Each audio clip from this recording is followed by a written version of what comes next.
Good morning, everybody. This is another edition of the Passball Show, brought to you by Two Ways, One Passion Food Truck, located in Scranton, Pennsylvania, by St. Aloysius Church and School in Jackson, New Jersey. Handful of stuff we're going to get into in the world of baseball, sports, and unifying America. And if you could kind of see where we're at in this late September day, it's not a ton of stuff to get into in the world of sports. You got the NFL season, which is off to a good start. You know, if you're a Giants fan, you like what happened last week with Daniel Jones getting the start and leading the team to victory. Kyle Allen, nice job with the Carolina Panthers, kind of went under the radar.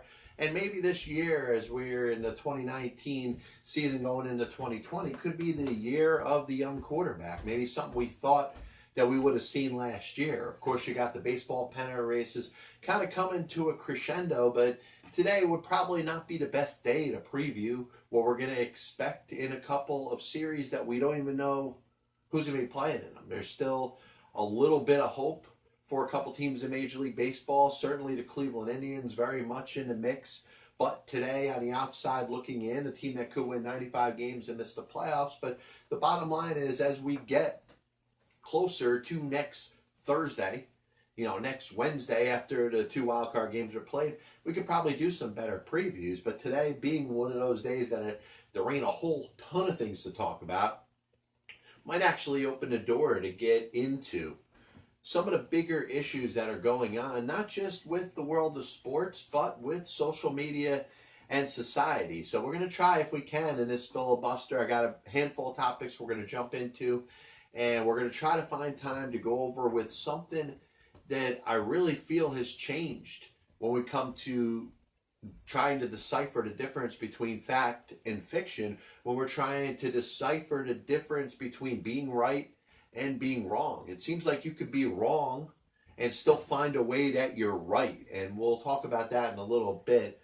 Got NFL picks coming up in a little bit. We're going to limit it to what's less than the U2 song.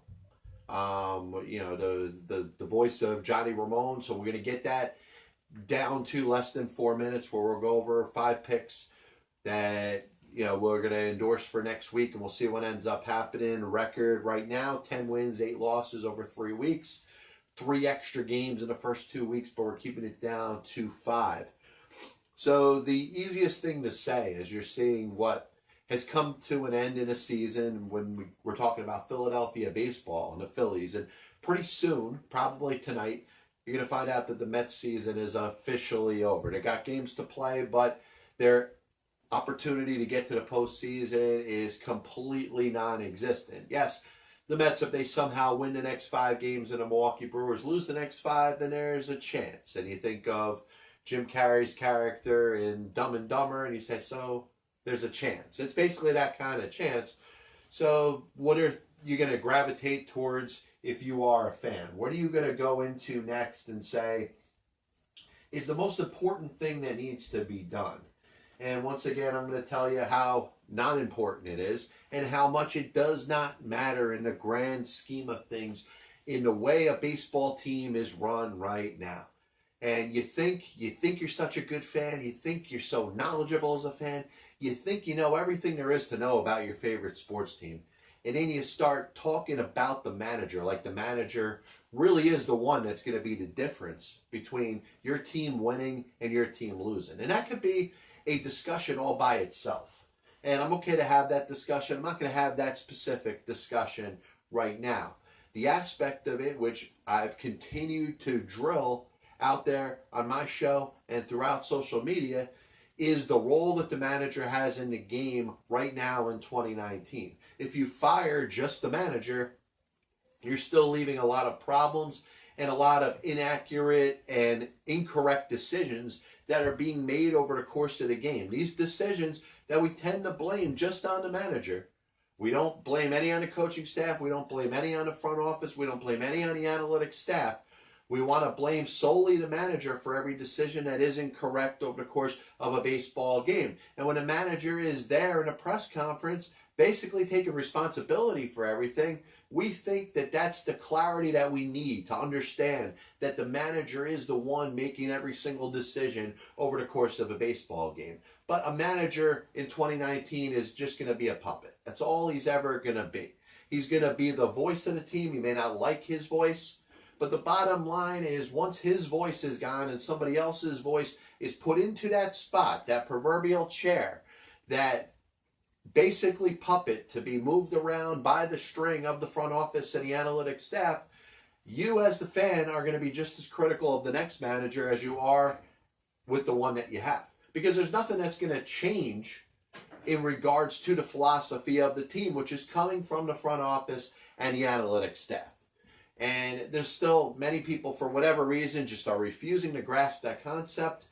And they're going to be very disappointed when we find out next Monday and next Tuesday. And towards the end of the week, when the New York Mets and Philadelphia Phillies will make the same decision independently, but are going to say the same exact thing.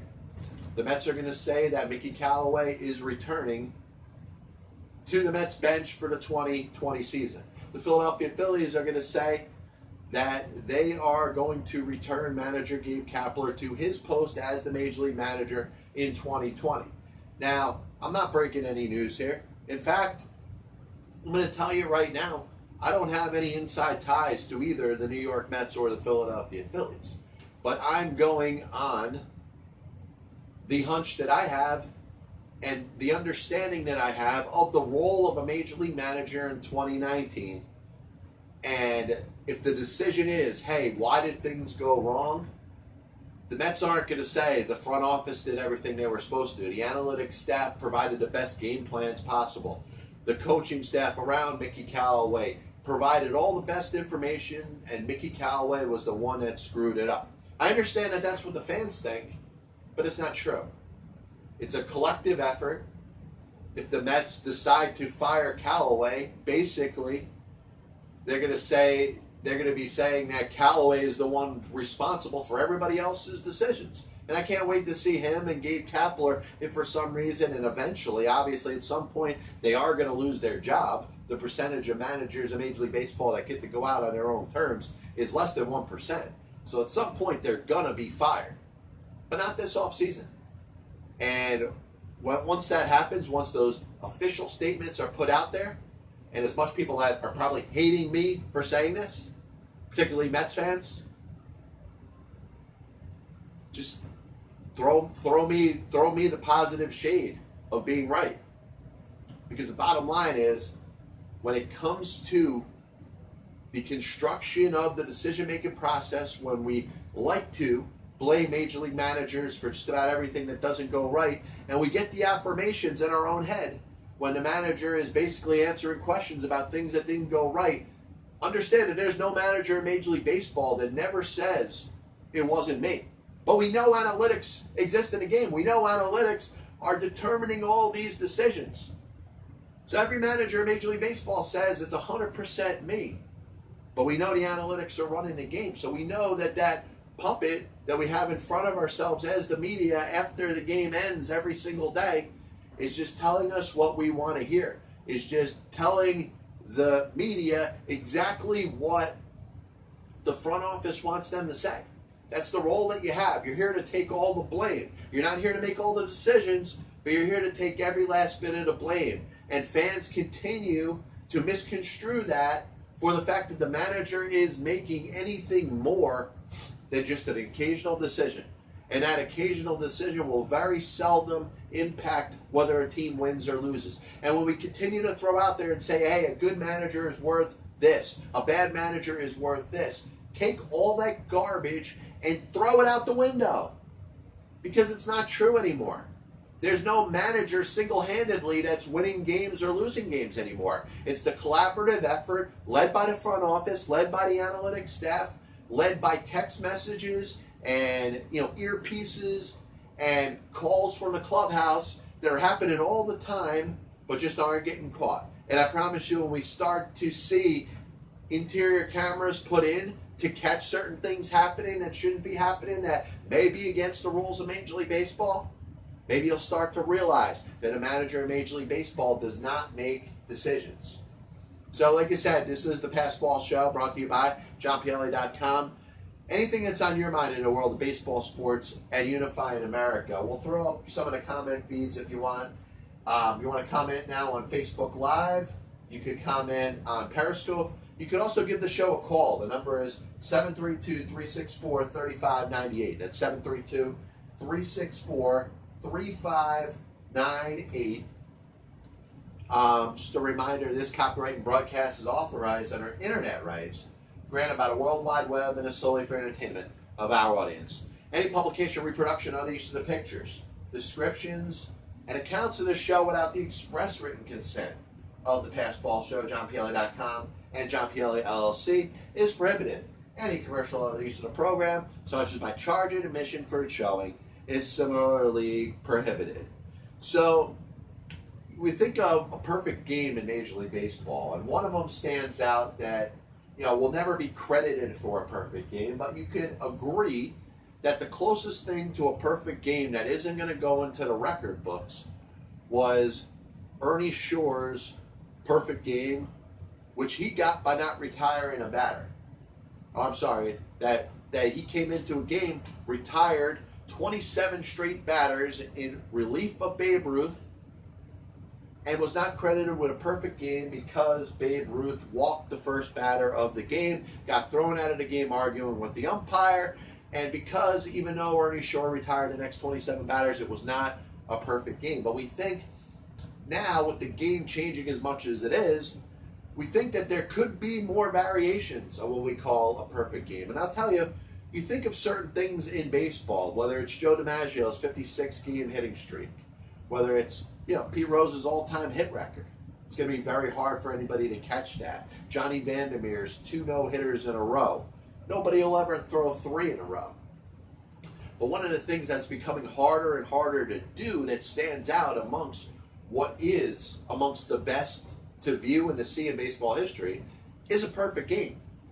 And a perfect game is getting harder to pitch because pitchers are not pitching deep enough in the games.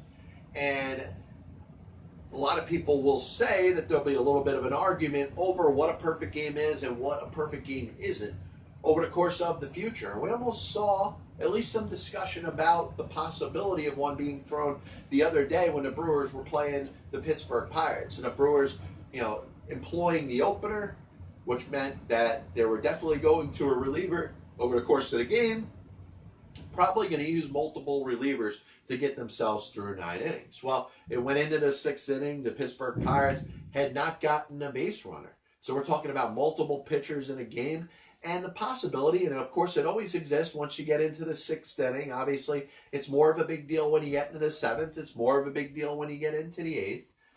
But the 6th inning is when you start to think about the possibility of a no-hitter. And certainly if a team has not gotten a player on base, if a pitcher or multiple pitchers have not allowed a base runner into the 7th inning or through the 6th inning or almost through the 6th inning, we start to really believe that something is happening.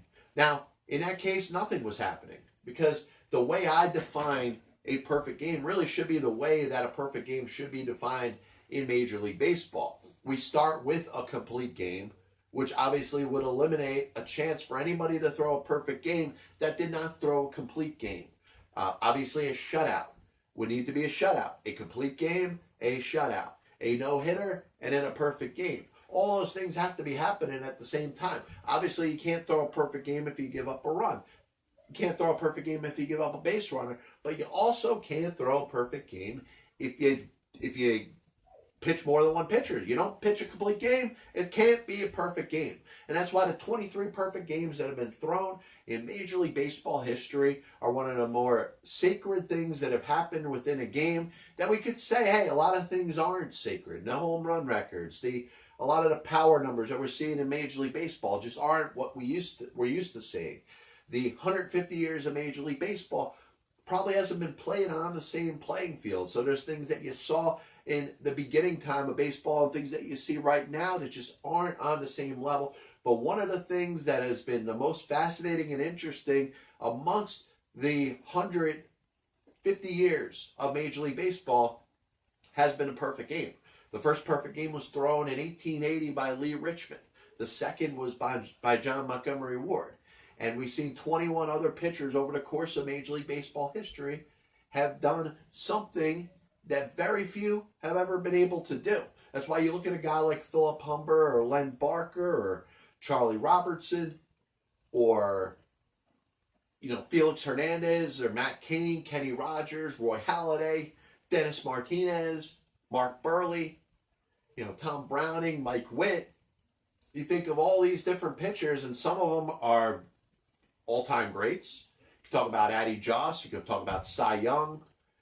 Don Larson's in the World Series. Catfish Hunter, a Hall of Famer. Sandy Koufax.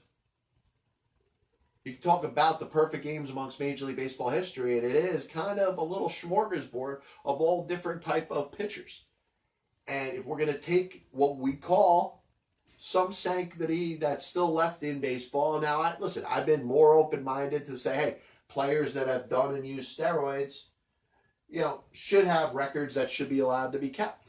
Should not have things like that keep them out of the Hall of Fame because they still accomplished what they did in Major League Baseball. Listen, there's discussion open to that. You could disagree with it. Plenty have.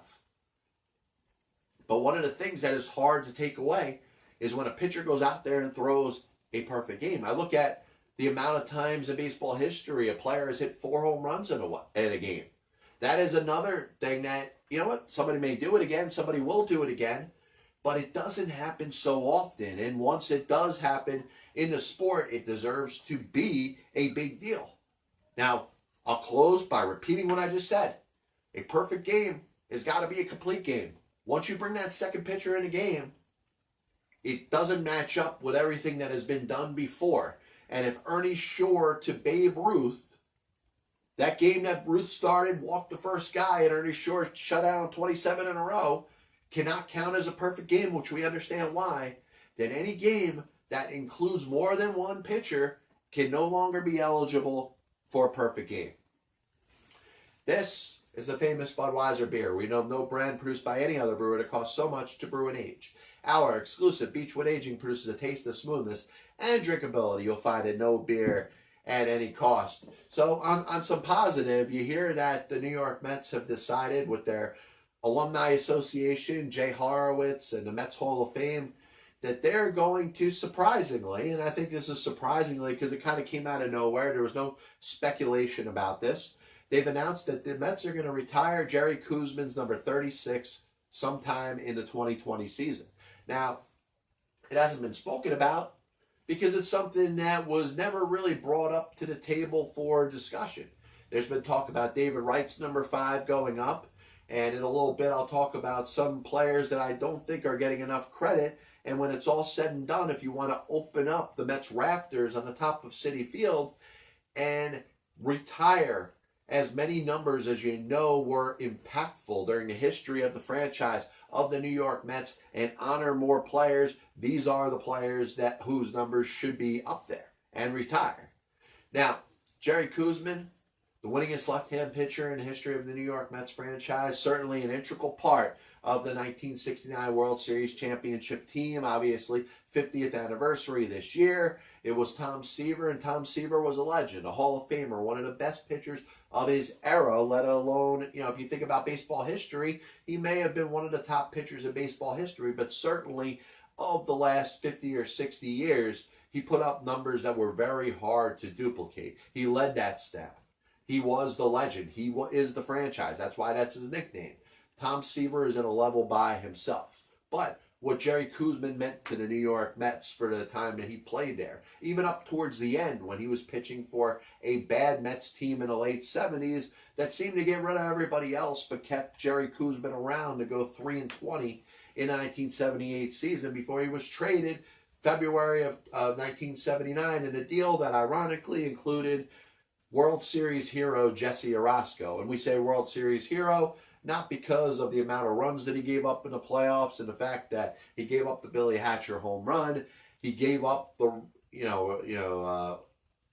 important runs that could have lost Game 6 of the 1986 NLCS, but he was on the mound for Game 7 of the 1986 World Series. He was on the mound in a spot where the Mets had the opportunity to clinch and win the World Series, and it will forever be seen And maybe forever in my lifetime, the last time the Mets won a World Series championship is with Jesse Orosco striking out Marty Barrett and being on the mound. So Jesse Orosco was acquired by the Mets in 1979 in a deal that sent Jerry Koosman to the Minnesota Twins.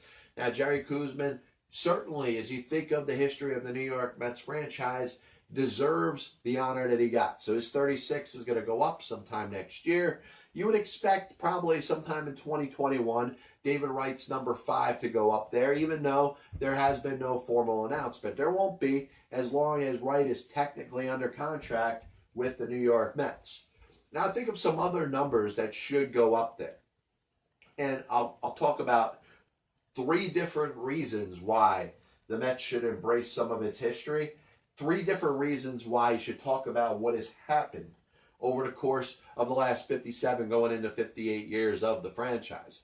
And we talk about the connection that the New York Mets have as a baseball team to National League Baseball that existed prior to 1962.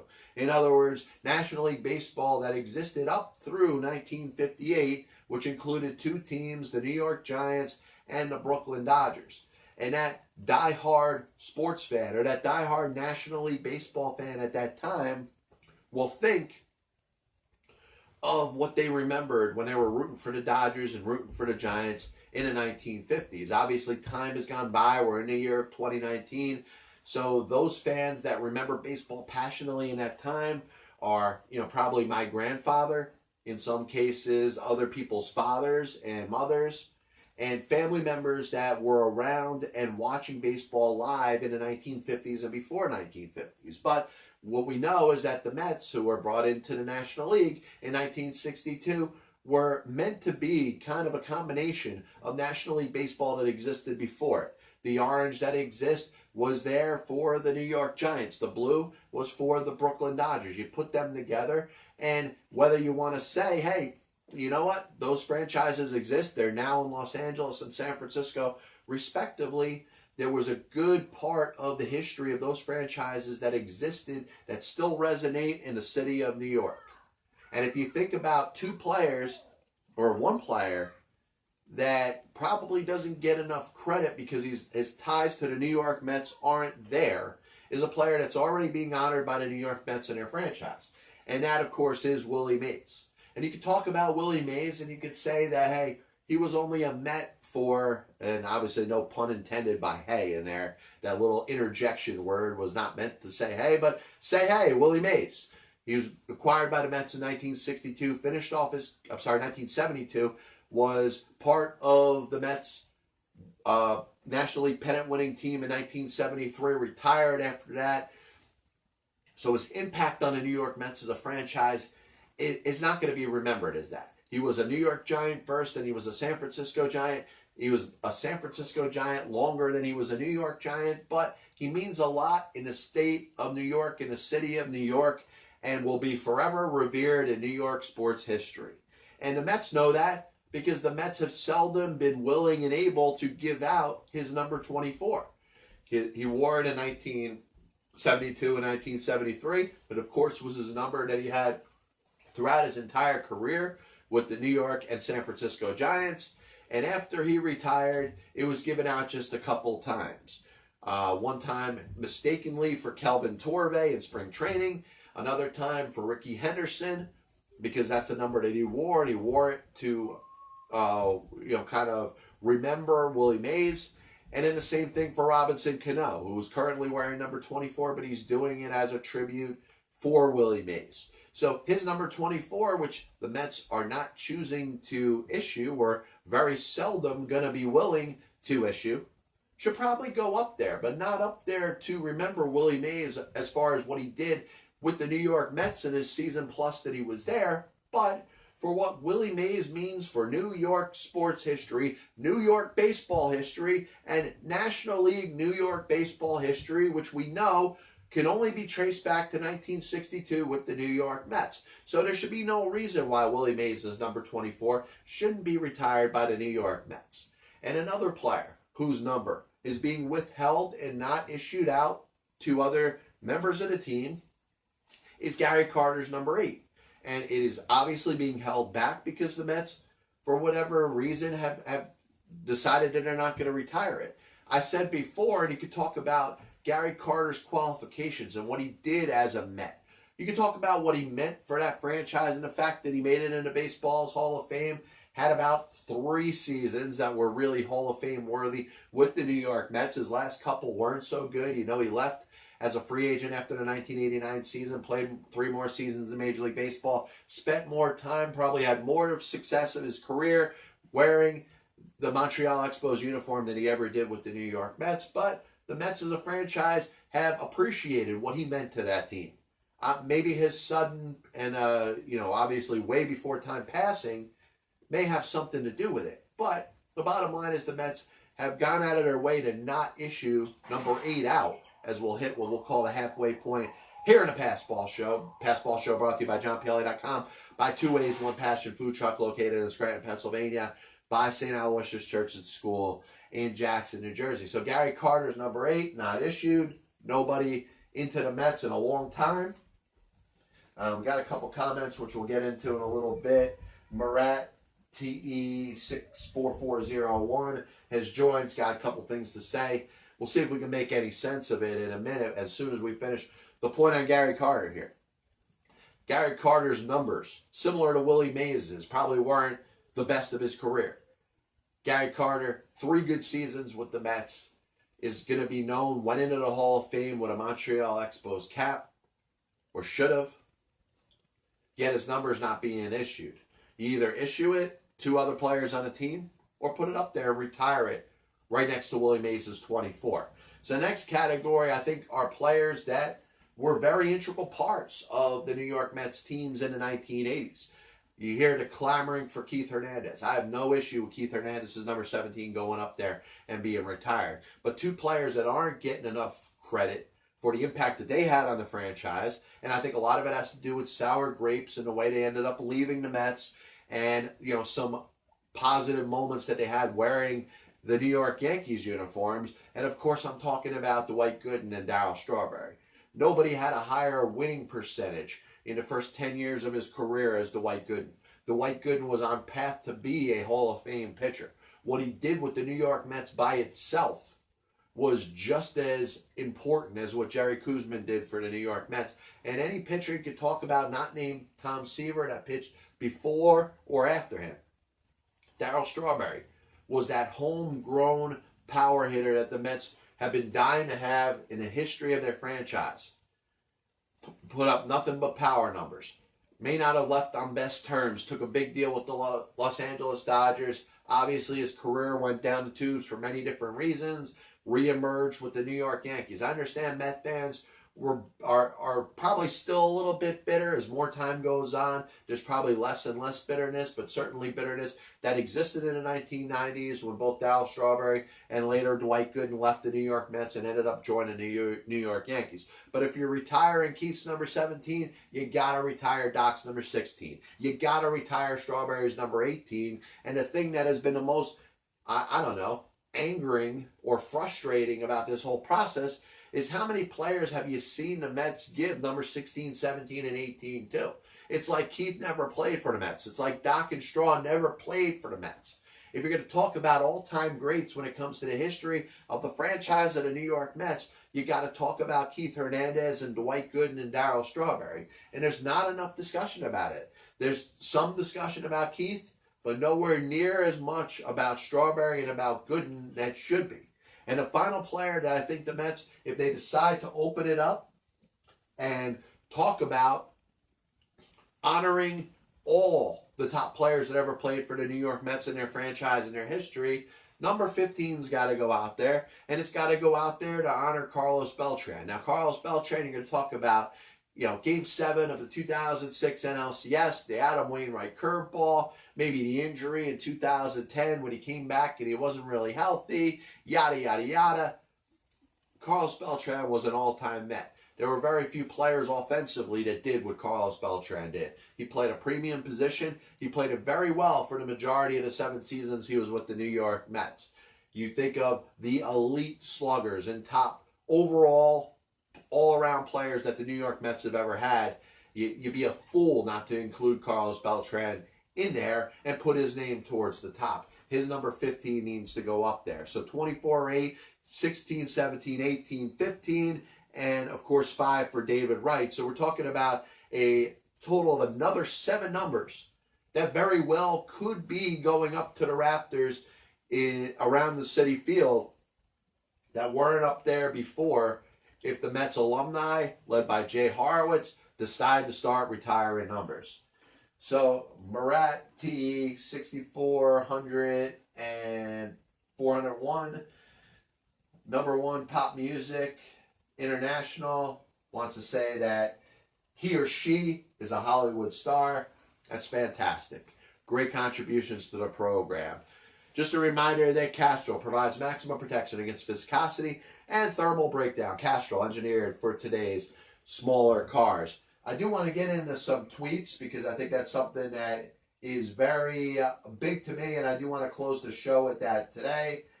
We're going to talk about something and limit the time that we talk about our NFL picks right now as we get into week 4 of the National Football League. Last week we ended up going 3-2. We're going to end up moving up a little bit. We're going to get into, like I said, the picks really fast. Get them done. New York Giants, great performance by Daniel Jones last week. They go home, play the Washington Redskins. Giants favorited by 3. Redskins are kind of struggling, and I'm having a hard time seeing them come up with a big performance. I think the Giants will build a little momentum from last week. Give me the Giants -3 at home against the Washington Redskins. Game number 2, Carolina Panthers. Good performance by Kyle Allen last week. I think it's going to be interesting to see what type of quarterback he is down the road. But Carolina is going on the road against the Houston team that really has the ability to start running away with the AFC South. It's always a competitive division. You got the Colts, you got the Jaguars, you got the Titans in there. All those teams play each other really well. But a win here by the Texans can put a little space between them and some of the other teams in the division.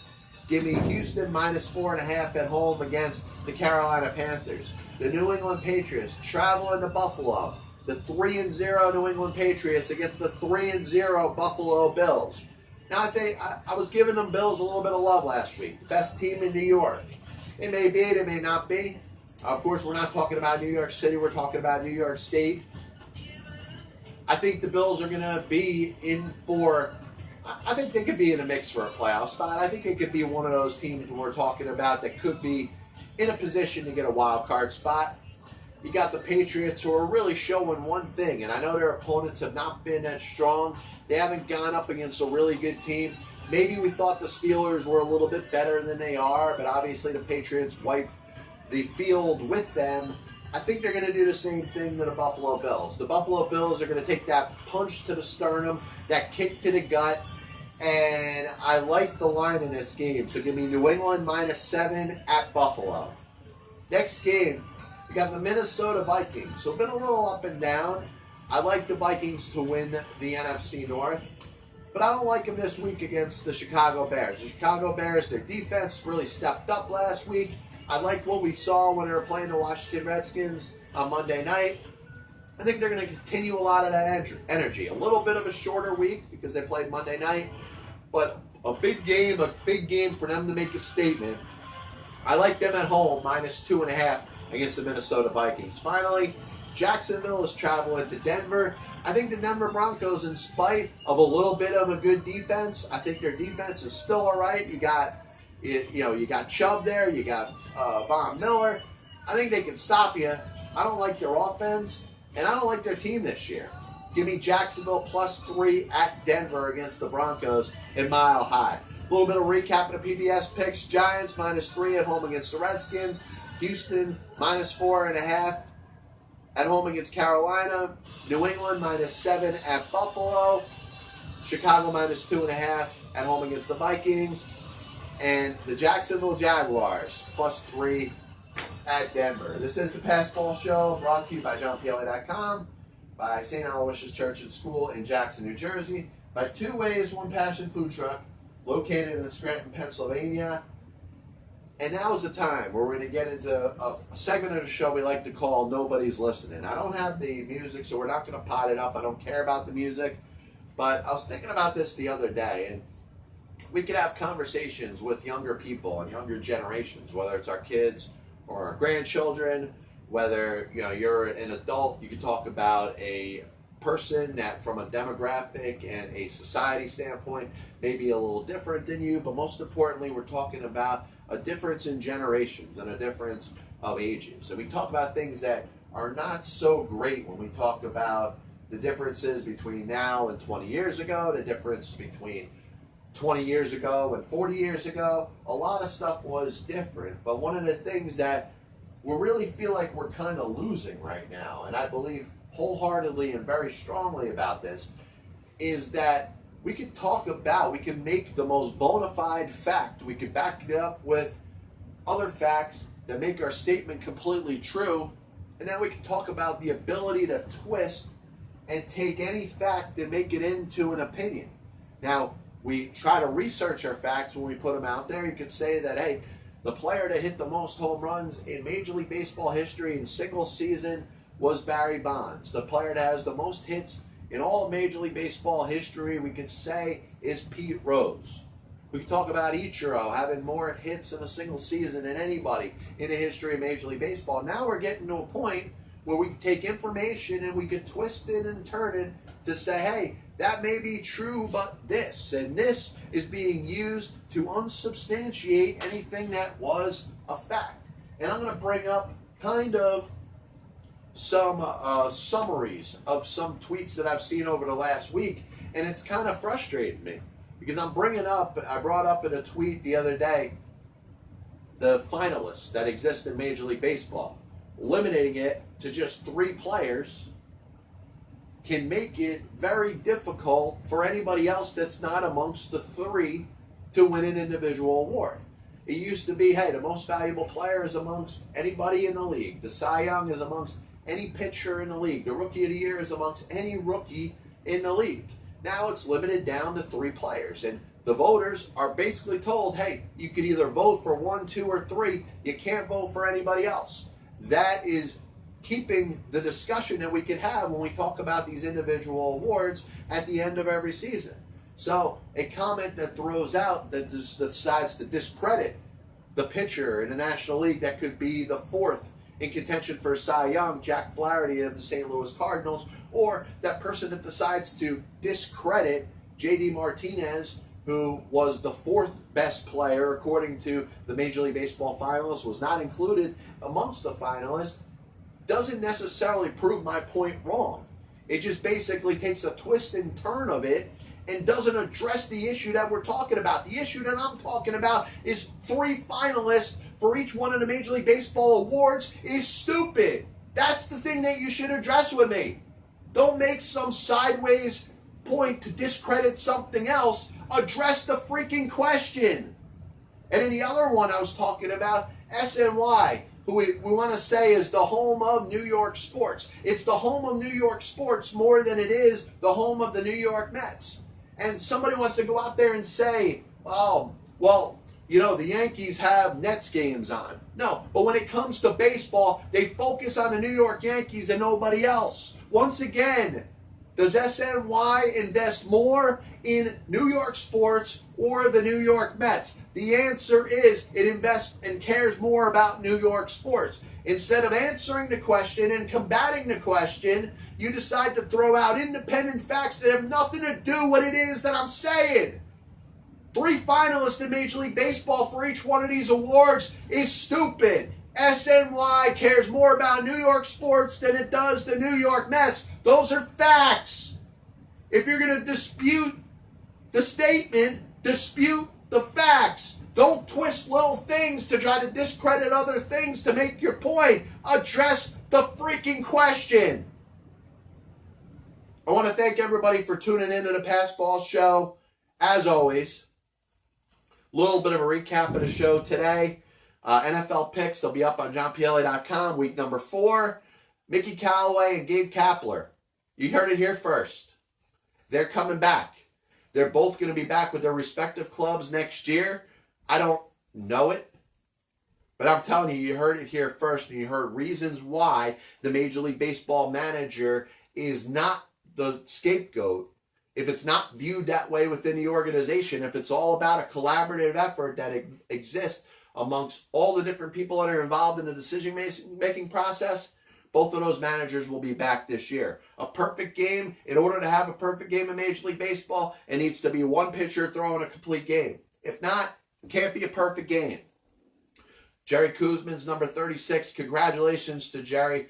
He's been a guest on this show before. Really nice and humble man. Certainly deserved. Does this open Pandora's box for other players' numbers to be retired by the New York Mets at Citi Field? We'll find out over the course of time. This is the Pass Ball Show, brought to you by JohnPielli.com, by Two Ways, One Passion Food Truck, located in Scranton, Pennsylvania, by St. Aloysius Church and School in Jackson, New Jersey. We'll be back with you next week. God bless you. And as always, I'll see you on the other side.